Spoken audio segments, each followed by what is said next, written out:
Could it be... Who's that right there?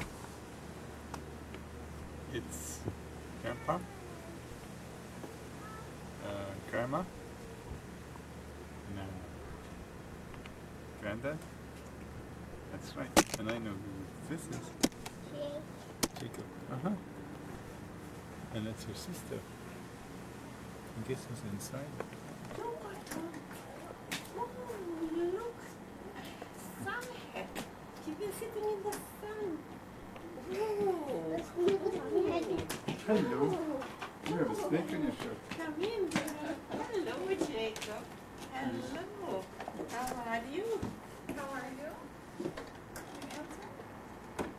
And then I did a lot of packing. Getting everything into the suitcase was a bit difficult. Was there a little bit more this time? Well, a bit more, yeah. And then I got all that various other stuff here. Hello. Oh, in Well, the sun hat. That's a cute Oh, she has a sun hat on. She has a sun hat on. She has a sun hat on. Ooh, ooh. Who's that oohing and eyeing at you? Dress. Who is What oohing a- and eyeing at you? Huh? What a pretty dress you have in. Her eyes, she sees those bees. All those balloons. Oh, they are lovely. Oh, look at that. Is that yours or mine? Oh, look at Oh, that, this. Jake. Jacob, that's lovely. Isn't it lovely? You can use it like a ball. Oh, wow. It's a pretty color.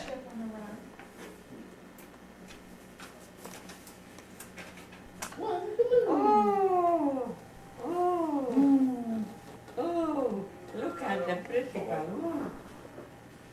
Maybe Mackenzie bounces. Oh, isn't that lovely? Isn't it lovely? Isn't it lovely? You would pop it because you're heavy and you're big. She's little. Oh, what? Maybe they shouldn't play with balloons, Daddy. What? You shouldn't play with balloons, especially that one so tight, it's probably gonna pop. Okay. It's like the #1 killer of kids, Balloons? Is that mine? more than any toy or anything else. Should we do this one, buddy?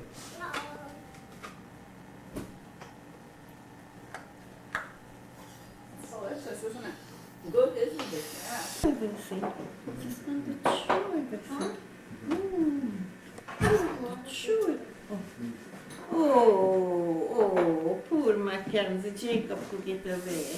Oh, what Bring her can something we else, do? Jay. Oh, Mackenzie. Are you going to give her some toys, Jake? Poor Mackenzie. Oh, that's good for her. That's good. Oh, that's it. You don't want that. You want this?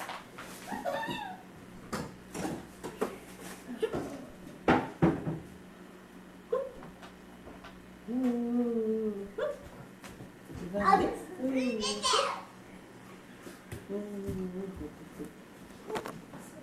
Everybody kissing Mackenzie.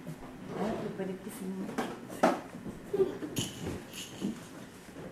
Shall we hide behind it? Look. This is what you want, darling. Here. Watching your dad make coffee? Uh-huh. Look.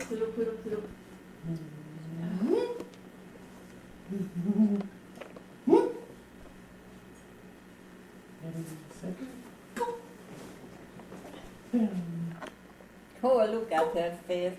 Look at her face.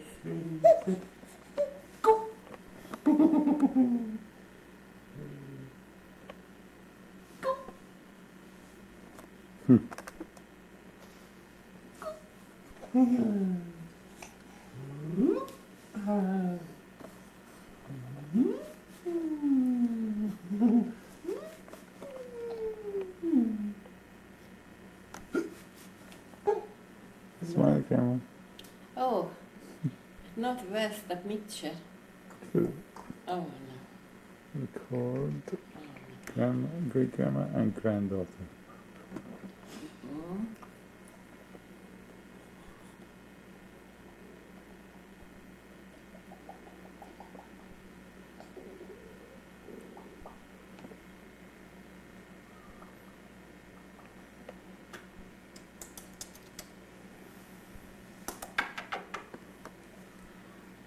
Mm. Ask me your little pinky thing. Oh, here we go, here we I go. think what she wants keeps going out the front door. No, Dad, I want Mom. Yeah, you can see that. We started, how far did you get, Stuart, with the story? Well, I got the whole thing, but You got the whole thing. listen to the When story. it started, well actually really, after the war I didn't have any intention to leave Hungary because I couldn't believe that after it was all over, I just wanted to be having again, because everything was destroyed, to get back to the house and make a decent home and all this, and get the kids then get back to school when they come to that age and all this. And I don't think he said it to me, but he really never ever thought that it will come right. Once the Russians came in, he thought it will turn really bad, the whole thing will be bad,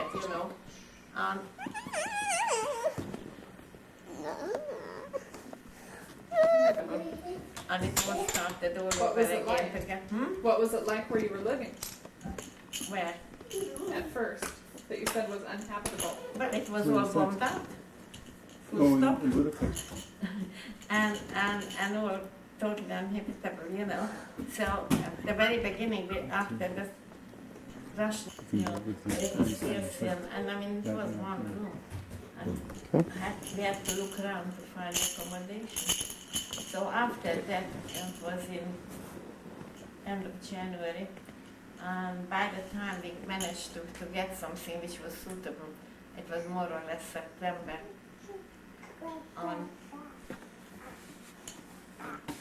So I started to get on this, because all the furniture needed to have repaired and scattered all over the place and all this sort of thing. And in the very beginning, after the first bad episodes when the Russians were looting and drunk and raping and all this, they sort of settled a bit. And it looked like it will be, they probably not stay, and they will be put in a government which you can more or less work with, But then they rigged the 47 elections, and it was all communist controlled. And that was really getting worse and worse and worse and worse. So he tried to sort of work it out how we could all get away, which was very, very difficult because, first of all, by 48 you couldn't get out of Hungary at all. And secondly, it's no good getting out if you don't know where you go in and what you can do. So you had to sort that out as well, which wasn't easy. Why was it that they didn't want people to leave? Hmm? Why did they not want people to leave? Oh, because you couldn't. It's just impossible to leave. They didn't let anybody leave. They put up what they call the Iron Curtain. They in put up the 1948. iron curtain and that was There was a that. big barbed wire fence right full of Eastern Europe was They fenced didn't off. want the West and the East meet at all. I mean, they didn't want anybody to leave. I didn't want anybody to get in either. They wanted to isolate that block totally. Just, I don't know why, but this how it was, Well, people were leaving, so they just put up this big barbed wire fence, with mine. Neither from Romania, nor Czechoslovakia, nor Poland, none of those countries you could leave. Yugoslavia. Yugoslavia was a little bit better, and of course it had a sea where they could, which then had an escape route, but Yugoslavia, Tito was sort of, he was at one time very great friend of Stalin, then there was a big bust-up between them, and Yugoslavia was sort of communist, but not as bad as the rest. Some people in Yugoslavia could leave, it depended what they were doing. And first of all, nobody could leave who they needed.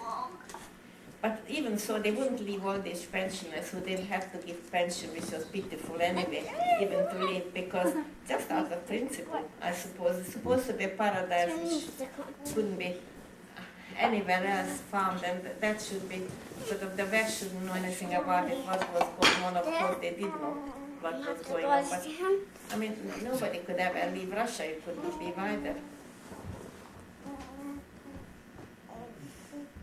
And the other thing was, if you try to apply for an exit visa, you straight away lost your job and you might not get an exit visa. So it was a really very difficult gamble, because you might have neither the visa nor your job.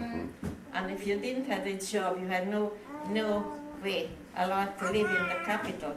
So then you also lost your place. So, I mean, it was just not saying, oh, if I not get a visa, I'm staying, you Because the know. government controlled absolutely everything then. Oh, yes. The last grocery shop belonged to the government. I tell you one story which you wouldn't believe. I mean, they're supposed to be everybody. The newspaper was totally government controlled, and never ever was a burglary, never ever was a car accident or a train accident. Everything was perfect. And even if you did know there was a train crash, say in Eugene, it wasn't reported, because in that marvelously run country, there wasn't any train crash. No. And we had no shortage of anything, or that wasn't true. And it's an agricultural country. And we were even short of onions and potatoes, because the bureaucracy decided that how it should be distributed, which meant that although next door the potato was growing, you picked it up, or whoever picked it up, transferred it down to state of Washington, because that was the center, brought it back, and by then it was rotten, because at that time there was no refrigeration or anything. And that's how they worked. So it was shortage of everything unnecessarily. But nobody could sort of say it. And we lived in a block of flats, which was very nice. And we lived the fourth floor, on the sixth floor lived a very nice family, and I was friendly with them. And their mother, the grandma, had a small holding. And she grew peaches and fruits and whatever, which everybody at that time, being no, freezers and whatever, you had to preserve it the old way, which means that you had to buy sugar to make jam. And this lady, who had trees full of whatever, went into a shop, which was, all the shops were state-owned, and she bought, say, 20 kilos sugar. And by the time she got home, she had the police on the doorstep. And guess why? Because everybody was state employed, and they were all spying for the government, because then they got bonuses and so on. It's a rotten regime. And they reported it, that she bought all that masses of sugar because she doesn't believe that we will be able to feed ourselves in winter. So she was arrested. We're buying too much. Yeah. Because she didn't believe that in winter we will be able to feed ourselves. So she was arrested for all this buying sugar to make her apples or whatever, to make a preserve. So that's the sort of regime it was. It's unbelievable. Yeah. Hard to imagine for us. What? It's hard for us to imagine. Yeah, you can't imagine, yeah. I mean, that sort of thing. I mean, people disappeared, and everybody reported on everybody, and that sort of thing. It was just really unbelievable. So anyway, and as he worked for the state hospital, well, there's no way that we could leave legally. And then the thing got really worse. And Stephen came home one day. Jacob, You probably remember. put that back. And he said to Granddad, "You are not my father." And he said, "What you mean?" He said, "Stalin is everybody's father." And that really put him up. So Stalin is everybody's father, the teacher. Stephen, you told that Stalin is everybody's father. What? It was taught in school, obviously. And people were not allowed to go to church. Anybody was caught to go into church, that wasn't good at all because they were not there. There was only one religion, and that's the communist religion. And so people lived here, and they were very strict. People were religious. They went miles and miles away where people didn't know them if they wanted to go to church, you know, if that they believed in or whatever. So everything was just impossible. And so when then, and Bela and Julie already were in the West and Polly, you know, so they decided So that when we did they should- get out? When did they leave?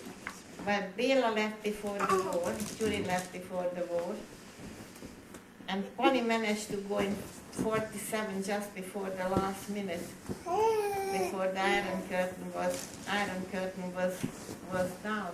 Did you have any suspicion that that was coming? Well, everybody knew what was coming by then, except Bela. He was in the same profession as Bela, and he sent an invitation to him, and that he needed him in his job. He had an mechanical engineering factory. Anyway, he managed to get out, so they decided that they have to do something, and the only way you could get out was just smugglers who smuggled you through the Iron Curtain and all that, which was a very expensive thing because they didn't do it for nothing, obviously. But there is their life as well. Do you remember how much it was? I don't know, because when you see, the point was you shouldn't pay them in advance because they left you in the middle of the wood. You have to only pay them when the goods were delivered. Yeah. Right. So Judy paid them in $. For you or for himself? For you? Oh, he was out already. No, for us, Yeah. all of us. He was already an American citizen by then. Something could it be $5,000? $5,000. At that time was a lot of Oh money. yeah. It was very expensive. Yeah. Very, very expensive. Yeah. So Jury left and went to America. Judy was through the war in the American army. Yeah, Judy was in America. Oh, 38. Uh, In the U.S. Army. Oh. And Bela left and went. what? Judy left before the war, well before the war. 37, I think, or whenever. Well before I even.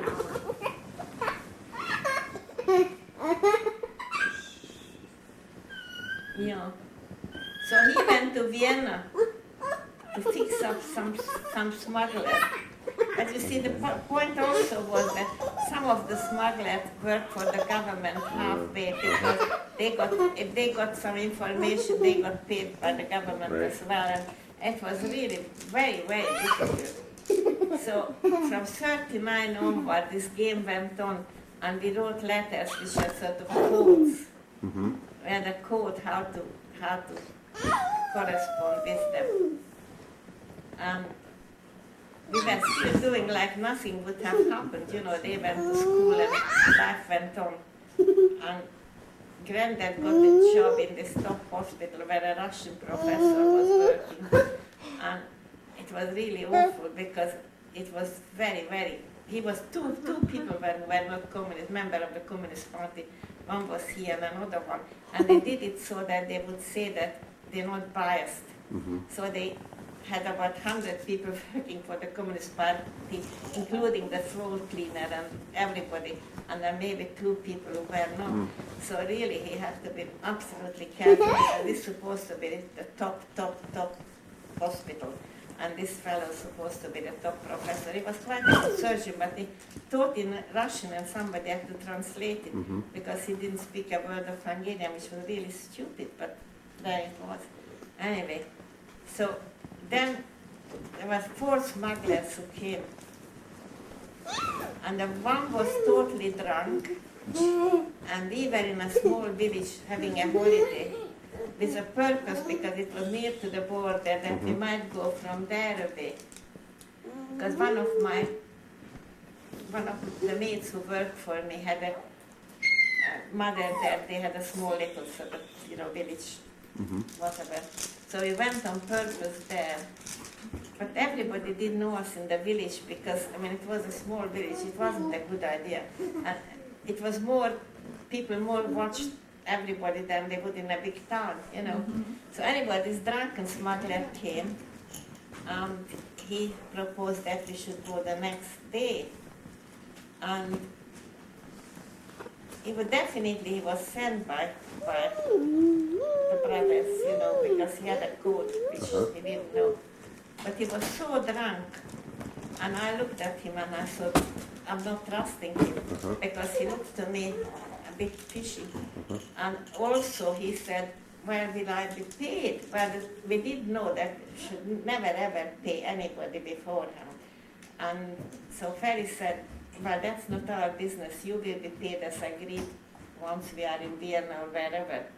So he said, oh, no, that wasn't the agreement. So he said, anyway, we haven't got any money because they didn't want the Hungarian money anyway. They all wanted foreign money.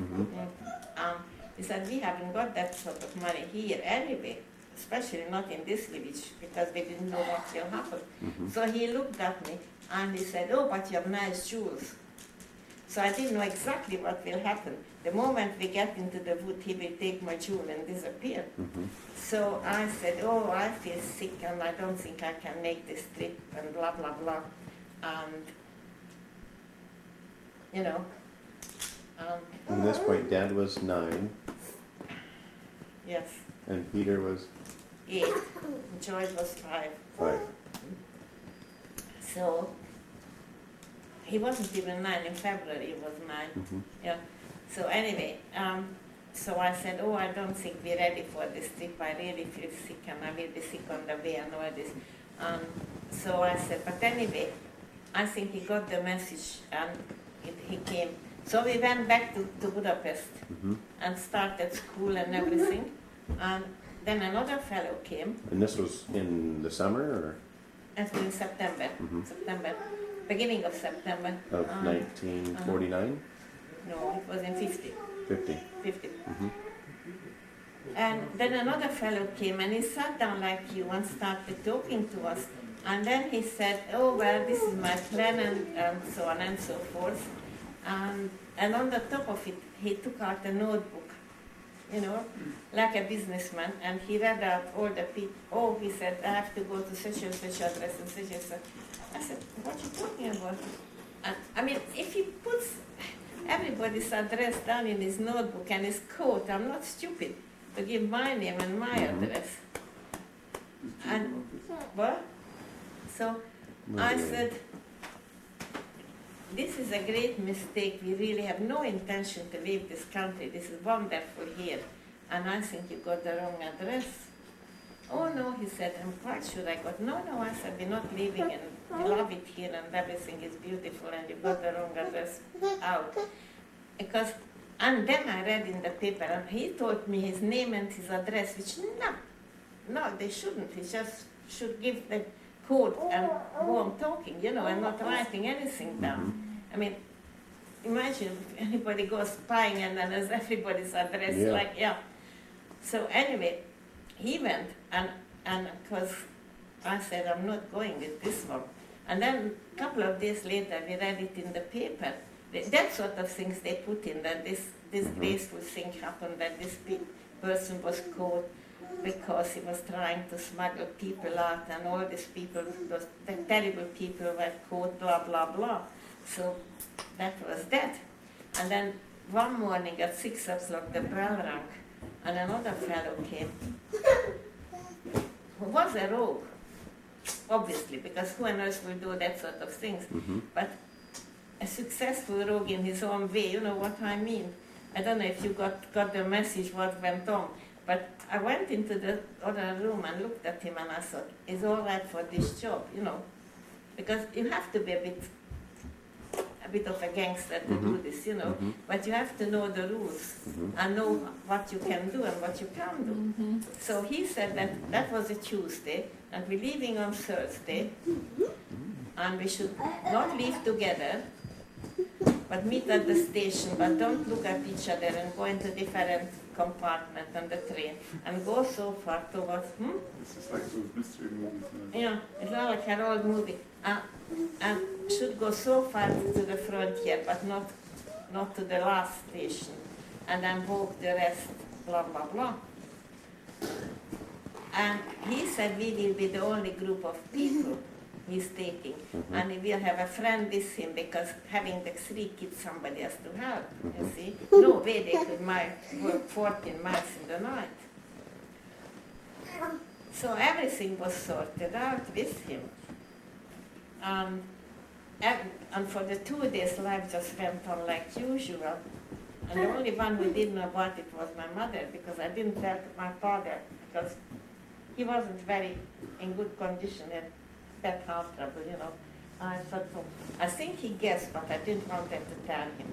And so my mother took bits and pieces out from the house, but just what she can put in her pocket, but not really anything big. And the kids went to school in the morning, and Ferry went into operate in the morning.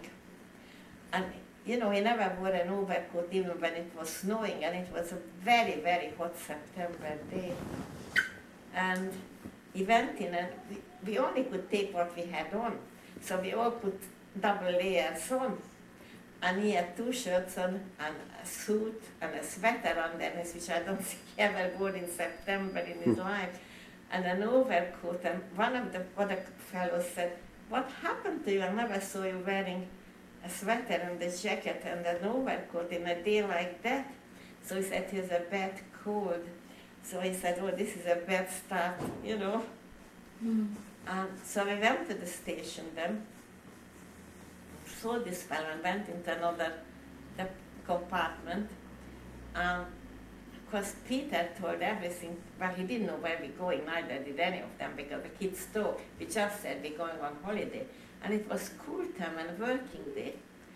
And it was really sort of, already that was touch and go, because why would a family on a school day, on a working day, go on a holiday in September already?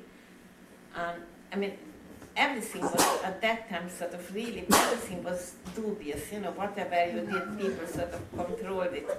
And Peter never stopped talking everybody that, oh, we're going on holiday, and we're going to this, and we're going to that, and everybody said, how come you're not at school? And, oh, and if you say don't tell anybody, then it's even worse, so we just sat there as dummies. And then when we got off, it was dark, 9 o'clock in the night. And can you imagine any normal family with 3 children in a small village going towards the field at night? I mean, really, if you are caught, you're already asking for trouble, because what on earth are you doing at 9 o'clock at night, instead of going towards a hotel or towards a village house or anything, going towards the fields, which we did. And he was quite behind us, not with us. And it was quite a long way to go out, and that was really scary before you got the whole village, through the whole village, and then to the woods. And there was some sort of factory which was doing armaments, and it was all lit up, and there were sort of soldiers as well. So that was a really scary bit, because at that time I could have stopped and said, oh, where are you going with 3 kids towards the field at night? You can't go picnicking or whatever. So that was stupid, but you had to do it. And then when we got to a certain distance, it turned out that we were 14 in a group, not only us. And we were the only one with children. You can imagine how popular we were. because I mean kids yell and shout and cry, and they obviously didn't tell this one that there will be 3 kids in a group.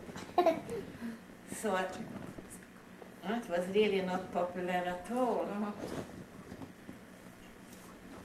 So then we had, that was about 9 o'clock in the evening, and by I think it was 5 o'clock in the morning by the time we managed to close the border. It was all walk. I said I never walk anymore in my life because I loaded it. And it wasn't on the road because you couldn't walk on the road. It was through the fields. And it was, you know, how the fields are not even and all this sort of thing.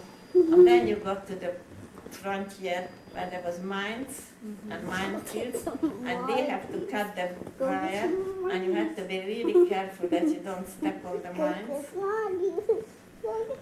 I really don't know how we did it, because I mean that was touch and go. That was really touch and go how you avoided the mines. And once you were in Austria, you were still in the Russian zone, so you were still not all right. So we got into a house which was obviously also in the bargain, and they took us in, and they were hiding us and feeding us, and we had a wash. And then the next evening, during the day, we were all the time hiding. And then the next day, I remember Peter fell down from the shelf. We were in that, they gave us a cellar and we put all straw down, and there were shelves, and you were all put on those shelves, and everybody fall asleep naturally, and then Peter was sleeping, and he just rolled off the shelves and rolled on somebody, and Granddad told me not to take my shoes off. Well, of course I did, but it was so swollen, my feet from this walking. I couldn't put them back, and I had no other shoes. So then the next day we only walked about 3 miles in the night, and then I went into a fruit vine.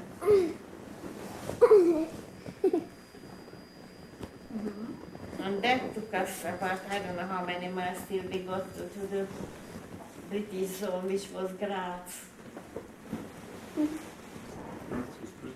Graz was British, yeah. And then we got there and we had absolutely not a penny and nothing.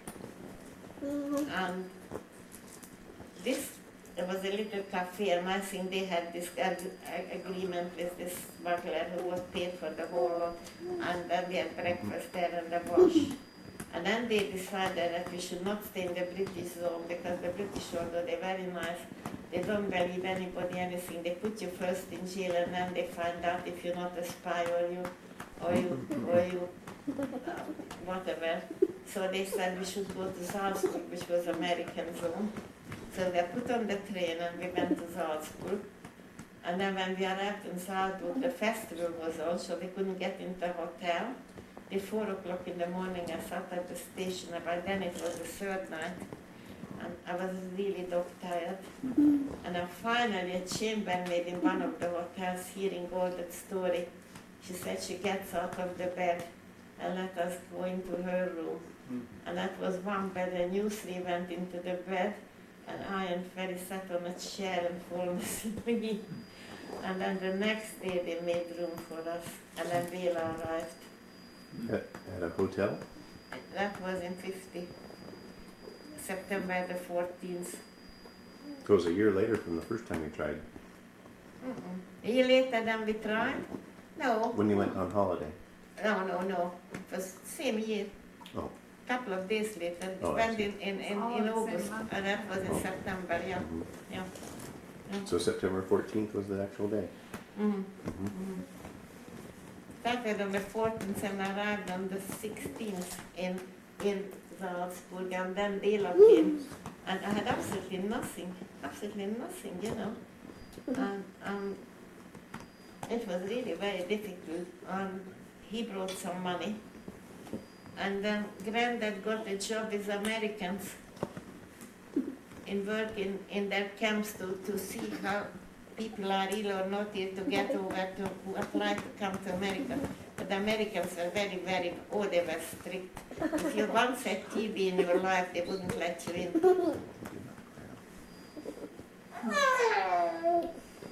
So he got paid in dollars, which was good. And so they had to buy clothes and find accommodation, which was difficult because the American paid fantastic amount, and everybody was rather having Americans than 3 kids and foreign people. But then they got, you remember March with the snow on the hills? Yeah, we got then that quite a nice house, yeah. We went there till February. Yes, we arrived to London on your birthday. Because by then we had a visa to come to Britain, but we had no passport to put the visa in. So that was the carry-on. So every day we were either waiting for some paper to arrive or another paper to arrive. And in the meantime they had to go to school and, And they didn't know English. But that was German. That was German. We were in Germany. Oh, in Austria. Austria, yeah. Yeah, well, I spoke German, and so did Grandad. They really spoke of them good German, and they forgot it all. Completely forgot it? Yeah, just about. Just about, yeah. But they went for September, October, November, December, 5 months to German school. And they really learned it quite well. And then they forgot it totally. It's very difficult. It was really scary. Because when you got to the Iron Curtain, all the watchtowers were on, and all the lights were on, and you didn't know if you were caught or not. And if you were caught, you were put to jail. And the children taken away from you, which I didn't know, because at that time I wouldn't have gone. I would have known that if you got to jail, children were taken away from you. But apparently that's what would have happened. So we were really lucky. So you were in Germany or Austria 5 months. Waiting. You were in Austria 5 months. 5 months, yes. Waiting Waiting to get in. for visa. Yeah.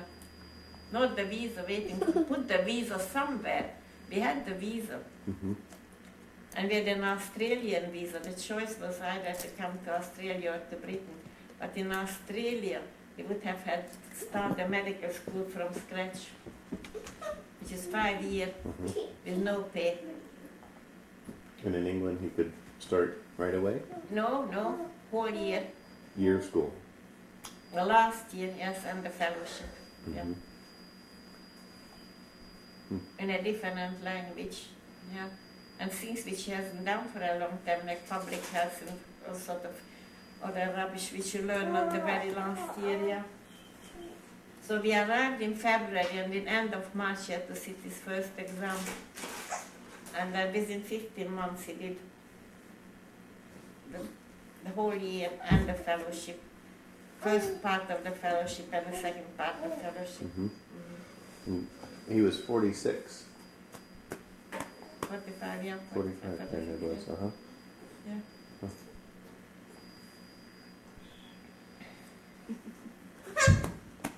And at that time, everybody who sat that fellowship, they were either British or some of them were Commonwealth, like Australians and South. We have 2 friends, we made friends with 2 were South Africans from British stock, and they all at least sat it 3 or 4 times, and they passed it first time.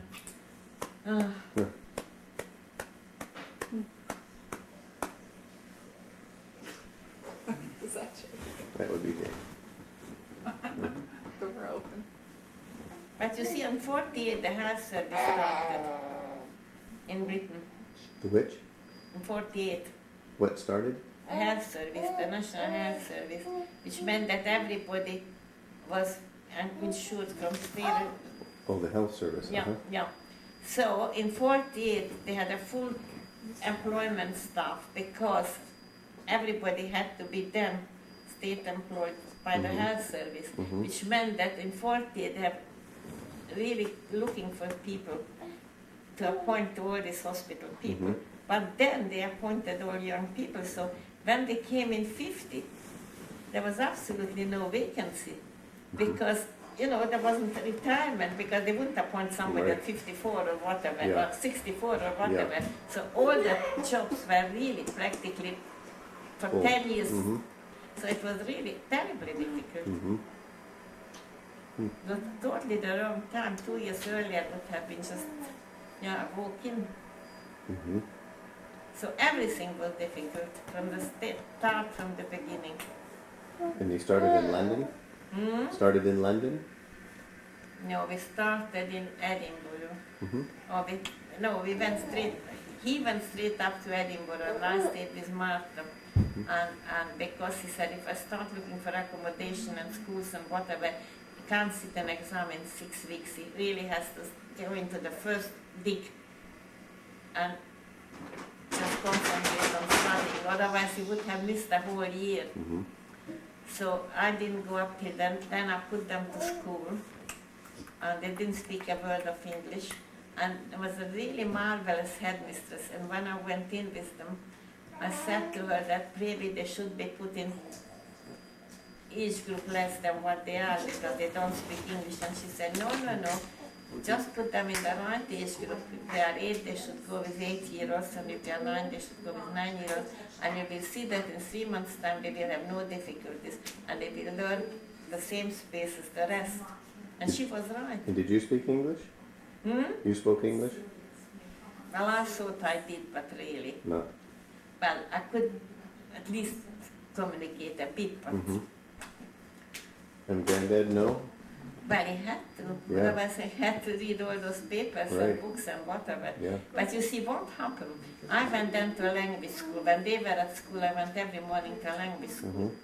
And his English is much better from the point of grammar or reading or writing.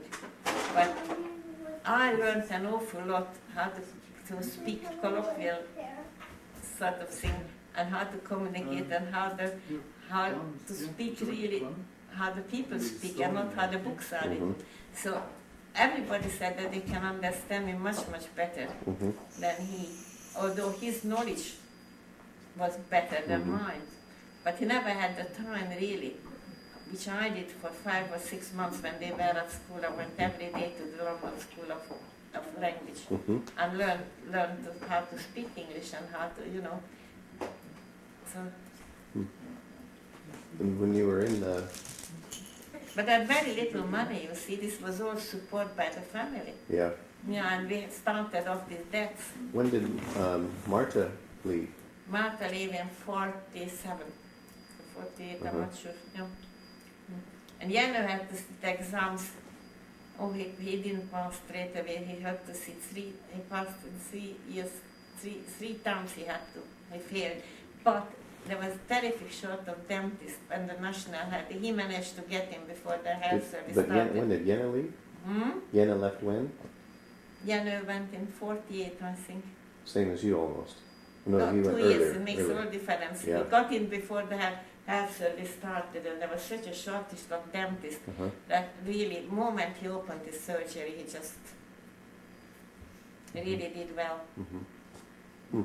So, And of course, how surgery is smart a is private, that? much more private That's than my working in a sister. hospital. And that was her husband. Dentistry is Yeah. much more private. Okay. Mom You have was no the boss oldest. and things There like was that. one girl and then 4 boys. Four boys. My dad was the oldest boy. Mhm.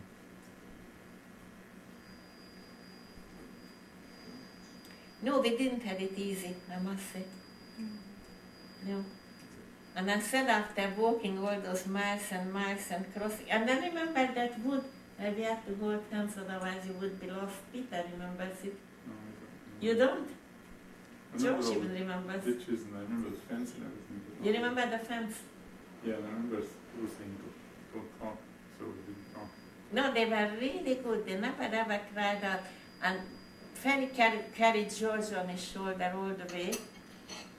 How many people in your group? Was it just your family? 14 in the group and 2 smugglers. And one of the smugglers sort of carried a bit Peter, but he walked and was carried, walked and was carried. But your father walked all the way. Mhm. He was never carried. How many miles do you think it was? About 14. 14 miles? 14, 1-4. Mm-hmm. But at night, you know, and an unlit road and sort of woods and potato fields and all sorts. It Mhm. wasn't like just like you walk on a pavement or Mhm. anything like that. And then when you got to this wood, I remember you had to, it was such a thick wood, you had to hold hands. So if once you were lost, that was it. They wouldn't look for you because Mhm. then the whole group would be. You see, you had to time it. By the time it was morning, you shouldn't be seen. Mm-hmm. So it was from the moment it was done Jacob, to close the the- moment it was light. You had to Mhm. time all the thing as Stuff, well. right. You know, and then how they, when, you see, by the iron curtain, there were always guards, and they didn't know the timing as well of that, how they sort of march up and Right. down. And you had to, and it was such a small hole on that fence. Mhm. You had to crawl under and get it done Mhm. and make sure that you don't get the mines and so forth. It was really scary. Mhm. I remember one thing that happened, that they shot up the flare, you know. You remember the flare, yeah? They shot up the flare, you know, because that would eliminate the whole countryside. And everybody had to go straight down on the floor automatically when the flares went up, because then the kids and everything. And then it turned out that he had scarlet fever, and they thought I just had a throat infection, and then later I started peeling, so I had scarlet fever as well.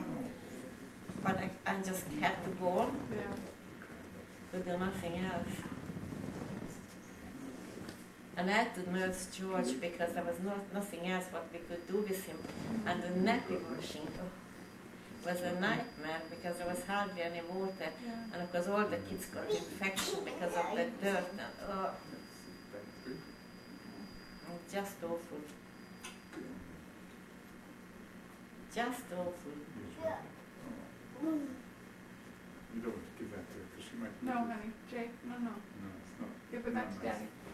So you still have relatives in Hungary? Very distant.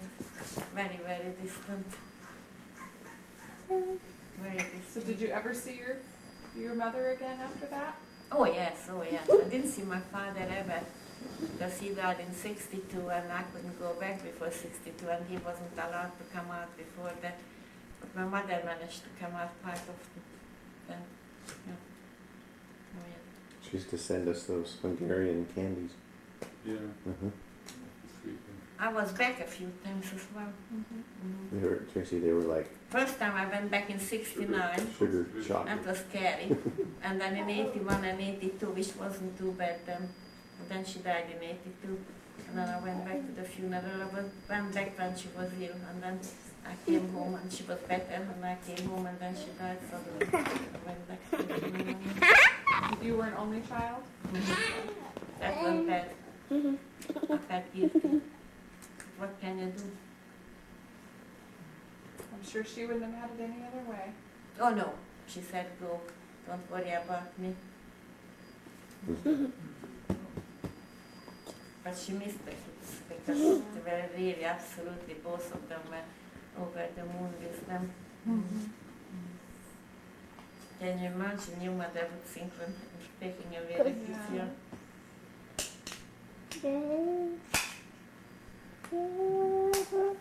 Even at the point when you left though, did she not want to go or they weren't able? Oh, they won't be able. Oh no, no, my father wasn't fit enough. And also, it would have been very, very difficult because, I mean, I don't think they would have been managed to walk. Yeah. No way. And they wouldn't be able to get out. And no way we would have kept them in the beginning. After that, I offered when we got a bit better, you know. But she said it's just no good. She had at that time, she had a brother, and she was one of 4, you see. And she had quite a lot of family. So she wasn't really, when my father died, even then she had still a lot of family around. And they all lived in sort of fairly near to each other. So from that point of view, she wasn't too bad. She wasn't really alone. No, she wasn't really. She had a brother and a sister-in-law, and another sister-in-law and another brother. Nice song. But for a time being a sister, but then she left as well. She had cousins. They were very close knit family.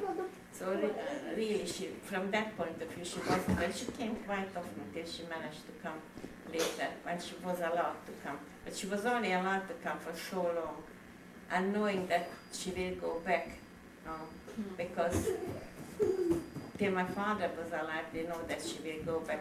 And then later on, she did know that she will go back because, well, she had her pension and her home. She was too independent to sort of be totally living with me. She wouldn't have liked that. Yeah.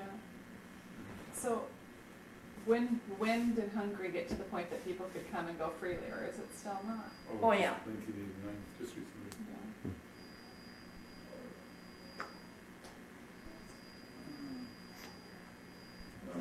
That was when it changed for the whole.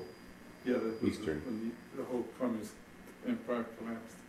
Yeah, it was When they put collapsed. on the Berlin Wall, the Soviet Union disintegrated. But it's not very good now either. Yeah. Hungary, economy-wise, or No, it's a very big you see, the same like in Russia. There was so long a regime where everything was state-owned, everything was state-run, everything from the cradle for the grave was given to you, although it wasn't very much. But if you you were told what to do from the very beginning, you go to this school, you will have, if you behave, you will get a small flat, you will have some sort of a job, It was very much a regulated life, which a lot of people loaded it, and especially people with talents and all that. But a lot of people it was something given to them, and they, and also everything what was state-owned was in wreck and ruin, because like in East Germany, those machineries and all that was so behind the time. And the Hungarians are quite good doing things, but they hadn't had the opportunity. And then, like in Russia, a lot of people got quickly rich, and there was all this same sort of thing happening, like in Russia, lot of corruption and inflation and in Hungary as well? Yeah. And what did the people that got rich, what did they do to make money? Oh, well, like in Russia, not, I don't know, a lot of illegal things, got quickly rich.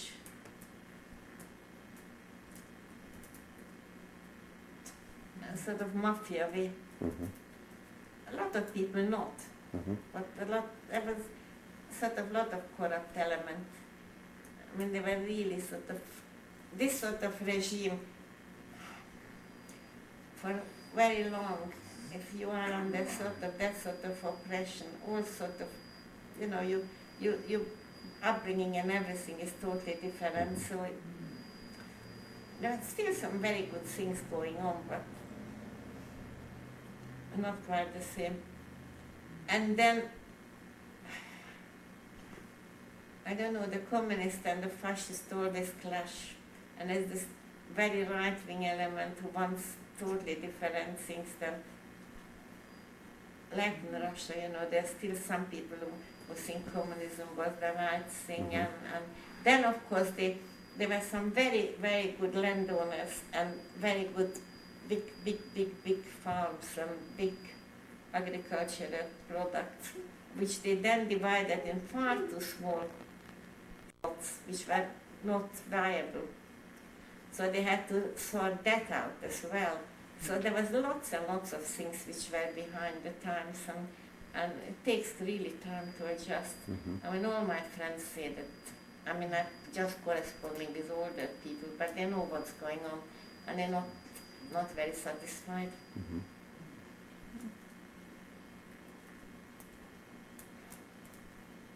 But do they have modern conveniences now?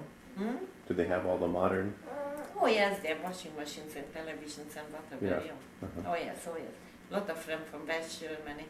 A lot of things are from West Germany and from all over. Yeah, some people got very quickly rich. In Hungary? In Hungary, yeah. If you were going to compare the size of Hungary to how big is it? Very small. Now very small. I don't know, it's probably, area-wise, it's probably not any bigger than Oregon, although it's all agriculture, it's not all hilly. Oh, the valley, there was some, But well, it's got 10 million people altogether. no, No. because after the First World War, it was cut to chop to pieces. After the First World War. But none of the Hungarian borders have changed. Not since 1920, no.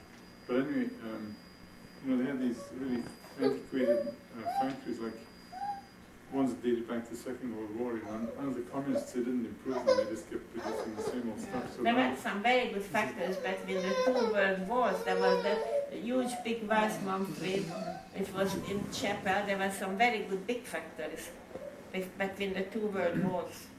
Or the Hungary was shocked to pieces, and that was a really devastating effect because, really, it was so much taken away that it was not a viable existence. But even so, between the two world wars, there were loads and loads of textile and machinery, and they did all sorts of bulbs, quite famous bulbs, light bulbs they did, and all sorts, they did a lot of factories. oh, come on, let's get a little walk. Oh, you poor sick, But which then- went to wreck the ruins. Yeah, see, they didn't update them or do anything. They just kept Oh, no, they didn't throwing out update the same it. No. products for 40 years. For So now 40 it's years they took 1998 everything and didn't put anything You can't in. possibly compete with any of the Western stuff, and they're producing this kind of shoddy goods that nobody wants to buy, and now they're up against the Japanese and the Germans. And Oh, yeah. And they took everything. Everything was state-owned, the last grocery shop. So really, things were cheap. What was really cheap was the transport, and that was well run. I must say, the transport, public transport, trains and buses and everything. When I went back, I was surprised. That was really well run. But everything was state-owned. You paid your rent, your electricity, your gas bill. Everything was paid to the state. It must have been amazing for you to go back.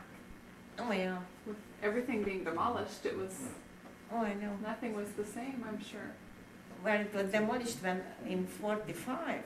Yeah. In 44 it was demolished. How much was built back up though by the time Oh, you a left? lot was built back. A lot. Lot was built back. But then the 56 revolution demolished a lot again.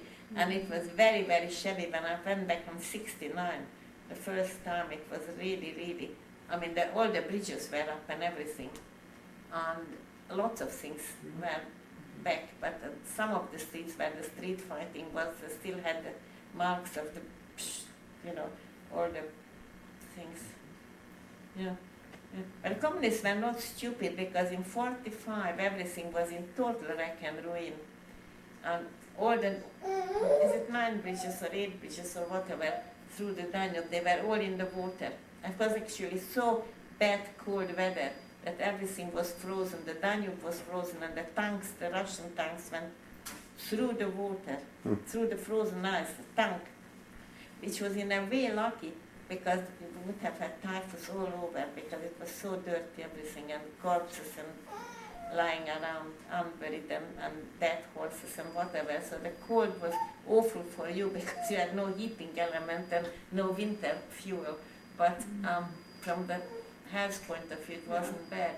And then the communists were very clever, because they let everything, we naive people thought that if they get back everything to ship shape and start private enterprise, like opening shops and hotels and whatever, everything will be just like it was before. And they let practically rebuild Budapest. All the bridges were rebuilt. There was some foreign money coming in, the Marshall aid and all that, from abroad. And also some people, I don't know, there was lots of enterprise going on. A friend of mine opened a beautiful hotel near the Lake Balaton for holiday, and she furnished it beautifully, etc. Just for example, but everything, and a lot of shops opened, really nice, like the Bond Street, we had a street which was in a small way, like the Bond Street, really nice shops and everything, and they reopened, and everything started as normal. And then when everything was ready, they took everything over. didn't put any work or any penny in it. They just took it. When all the shops and the hotels started, you know, Yeah, getting back, uh-huh. going back to normal, and everything was refurbished, then they just take it. This woman who I didn't know personally, her husband was a solicitor, and she opened this holiday home because the boy was grown up and she thought that would be nice for her.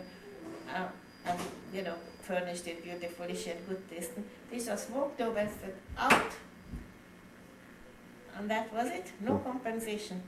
And I had a friend whose husband had a textile shop, you know, like selling materials for the clothes, a nice one. And they said out, and they took even his wallet. So personal wallet. Wow. And no compensation. And then because he was unemployed, he was like, they treated him like a second-class citizen. He didn't get rations because he was not working. But why wasn't he not working? Because they took it away. Yeah. But he was straight away cast in a different category, like A, B, C. And if you were not A category, you didn't get this sort of rations and you didn't get this. And he was straight away, you know, treated him like a criminal. And they took his living away. Did you have to wait in lines to get your rations? You have to wait in lines for your Yeah. rations? Oh yeah, you can do anything, they could do anything.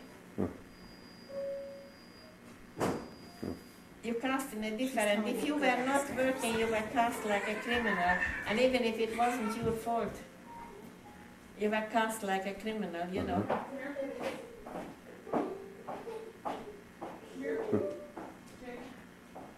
Interesting. So they did all that. But they had that plan from the very beginning. They sort of let people think that everything will be normal and start to rebuild things and normalize things, and trains were going and people started cultivating the land and grow things. And they took the small farm holdings away, which was really silly. So did everybody get paid the same, or you got paid at the different Oh price no, levels? they got paid different rates. Yeah. But then suddenly when they were short of money, they said that our patriotic duties, that this month half of our pay will go towards the fatherland. Because we have a 5-year plan, and this is the plan, that's how we will work, you know, in factories. Try to say no. And our patriotic duty is that half of the November pay will go towards whatever, Yeah. rebuilding Mother Rebuilding. Russia or whatever. Interesting. Well, And then thank they you. got a lot of money. Yeah.